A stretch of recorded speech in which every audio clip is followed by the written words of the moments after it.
The third round of the 2024 Formula One season concluded in Australia successfully last week, producing some unexpected results. The man who was absent for the second race in Jeddah due to surgery, Carlos Sainz, made his return in style with a victory, opening a big question about Ferrari's decision to remove him from the 2025 driver lineup. The 2024 Australian Grand Prix turned out to be a really interesting race in the end, so we have a lot to discuss about it. Welcome back to Total F1. This is our race report of the 2024 Australian Grand Prix. But before we proceed, hit the subscribe button and smash the bell icon for more exciting updates. The Grand Prix weekend in Australia started with a big crash from Alexander Albon that entirely ravaged his car. But Albon was not the only one who lost control of his car, as Alonso also had a ride through the gravel trap during FP1. Bottas also experienced a big spin at turn 9. George Russell also faced a big slide at the same corner, and he was lucky to keep his machinery out of the walls. Lewis Hamilton, as well as Max Verstappen, had some rides through the grass by going off the road. McLaren driver Lando Norris was able to top the timesheets at the end of FP1, and he was followed by Verstappen and Russell. Ferrari drivers started to unleash the real power of their SF24 since the commencement of FP2, and Leclerc easily topped the timesheets. Behind him, Verstappen and Sainz occupied the top 3 spots of the session. Compared to FP1, drivers found more grip on Albert Park, but Stroll went off the road several times as usual. After experiencing a big crash in FP1, Albon kept himself unavailable for FP2, as Williams didn't possess any extra chassis in their garage. Then his partner, Logan Sargent, also experienced a big spin after putting his left rear wheel on the gravel at turn 10. Leclerc, Magnussen, Russell and Hamilton are the other drivers who lost control of their challengers in different parts of the track. Pierre Gasly also saved his car from a big contact with the wall. Charles Leclerc was once again the fastest in qualifying simulation runs of FP3. Most notably, Red Bull appeared to be struggling a little bit in the session. Continuing his issues at Albert Park, Hamilton once again lost control of his car by pitting his wheels on the gravel. As Williams had no extra chassis, Albon took charge of Logan Sargent's car in FP3 as the team principal, James Vowles, decided to go with the Thai driver for the race. Once again, Leclerc and Verstappen topped the timesheets. Only 19 cars participated in qualifying, with the reasons previously explained. During Q1, Ricciardo's fastest lap time was deleted for exceeding the track limits, and he missed the opportunity to get selected for the second part of qualifying in front of his home crowd. Sergio Perez obstructed the final flying lap of Hulkenberg, and with that reason, the Haas driver missed the opportunity of getting selected into Q2. At the end of Q1, Hulkenberg, Gasly, Ricciardo and Zhou were knocked out as they were the slowest of the session. Since the start of Q2, Verstappen and Sainz exchanged the top spot of the timesheets several times, clearly hinting the presence of pace within Ferrari's SF24. Meanwhile, Oscar Piastri was able to break into P2 by delivering a fast lap in front of his home crowd. In the final stage of Q2, Tsunoda and Stroll completed some fast laps, pushing the 7-time world champion Lewis Hamilton out of the top 10. That means Hamilton was inside the eliminated driver list at the end of Q2, alongside with Albon, Bottas, Magnussen and Ocon.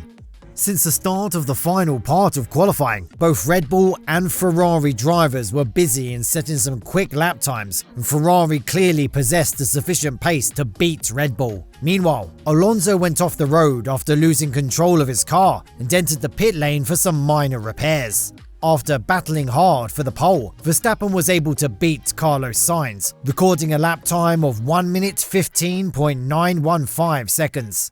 So, Sainz was the second fastest of the session, and it was a Red Bull-Ferrari mix at the front of the starting grid. Even though Perez was the third fastest of the session, he experienced a grid penalty for obstructing Hulkenberg in Q1.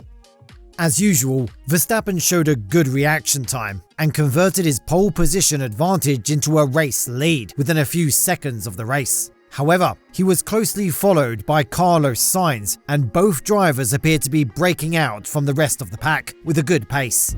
Then in the second lap, something unusual was observed, as Verstappen appeared to be struggling with his pace, and with that advantage, Carlos Sainz overtook him to the race lead. Despite experiencing a loss of pace, Verstappen continuously chased the Ferrari driver to take his position back. Unfortunately, smoke was observed from the rear side of Verstappen's car, and on lap 4, he was immediately called to the pits. But smoke slowly turned into fire when he entered the pit lane, and his race was almost over for that moment. Unfortunately, the finishing streak of Verstappen came to an end, and later found that the problem was associated with his brake duct.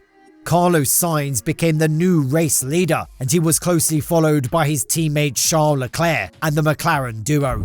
Meanwhile, Valtteri Bottas once again experienced a lengthy pit stop, clearly exposing the weaknesses of the Sauber pit crew. His pit stop was 30 seconds long, and he lost the opportunity of scoring points after running 10th at that moment. On lap 14, Hamilton tried to overtake Sergio Perez and failed, as the Mexican possessed a much better speed than Lewis Hamilton's W15.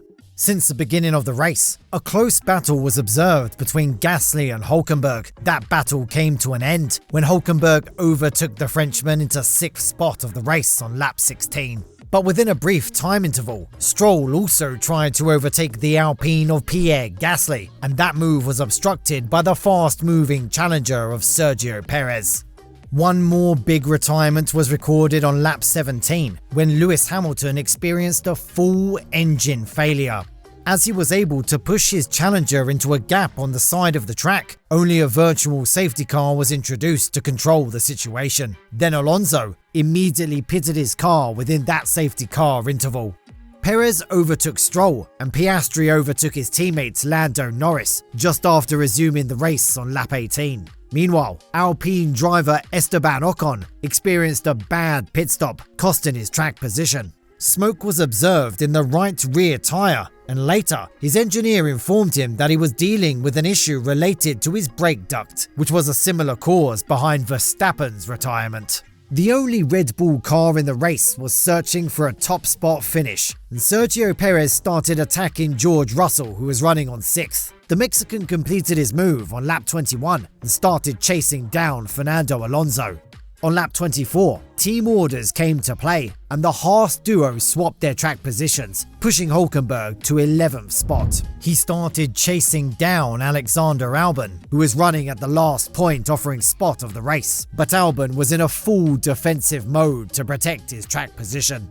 After chasing over several laps, the fast-moving Perez completed his overtake against Alonso on lap 27 with the assistance of DRS. But Alonso was not ready to give up the fight that easy and moved closely to the Mexican while trying to overtake. Meanwhile, Piastri and Norris swapped their track spots based on the team orders on lap 29. On lap 34, Leclerc reported an issue regarding his front left tyre and entered the pit lane in the subsequent lap to take a fresher set of tyres. But at the pit exit, he was subjected to the attack of Perez and Alonso, who were moving close to each other. The Monegasque driver was lucky to get rid of that battle thanks to the fresh rubber that he had pitted.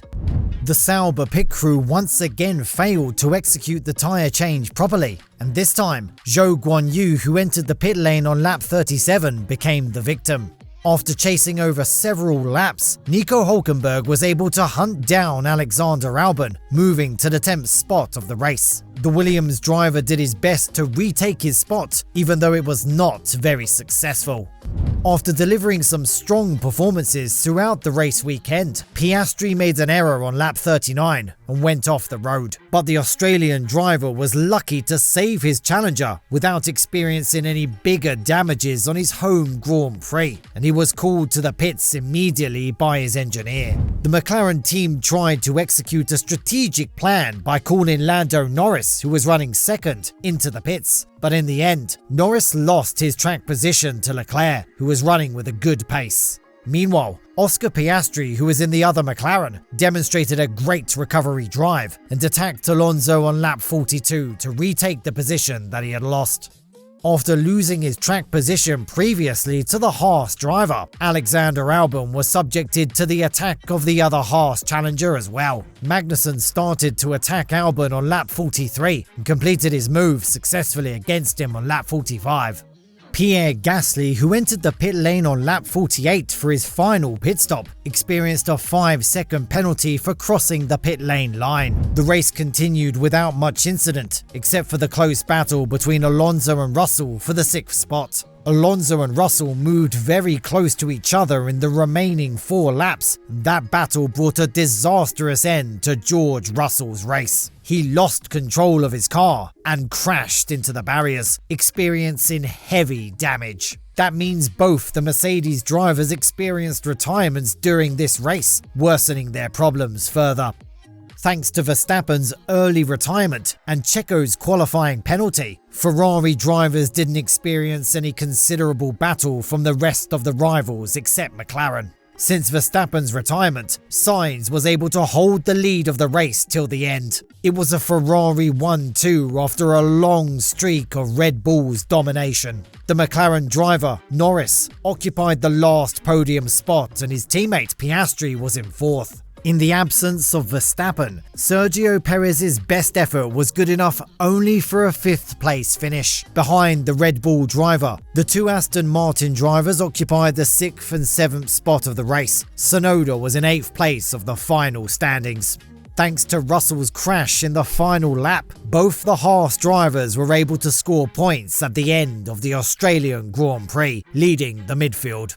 Formula 1 is ready to race in Japan in 2 weeks' time, and we can expect some different results at Suzuka with the increased competition between teams. What are your predictions for Suzuka? Share your thoughts in the comment section below. Thanks for watching the video. If you enjoyed the video, subscribe to the channel to get more exciting Formula 1 news. See you in the next video, guys. Goodbye.